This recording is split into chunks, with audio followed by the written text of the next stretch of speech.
কুমিল্লা জেলার আইনশৃঙ্খলা পরিস্থিতি স্থিতিশীলতার লক্ষ্যে মতবিনিময় সভা করা হয়েছে।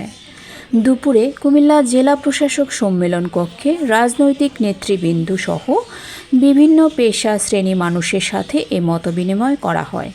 কুমিল্লা জেলা প্রশাসক মু মুশফিকুর রহমানের সভাপতিত্বে সভায় জেলা বিএনপির আহ্বায়ক ও সাবেক সংসদ সদস্য আমিনুর রশিদ ইয়াসিন, মহানগর জামায়াতের আমির কাজী দীন মোহাম্মদ, জেলা জাতীয় পার্টির সভাপতি এআর আহমেদ সেলিম সহ বিভিন্ন রাজনৈতিক দলের নেতৃবৃন্দ, সাংবাদিক সহ পেশাজীবী নেতৃবৃন্দ উপস্থিত ছিলেন। সভায় জেলার আইন শৃঙ্খলা পরিস্থিতি স্বাভাবিক রাখতে সকলে ঐক্যবদ্ধভাবে কাজ করার প্রতিশ্রুতি ব্যক্ত করেন।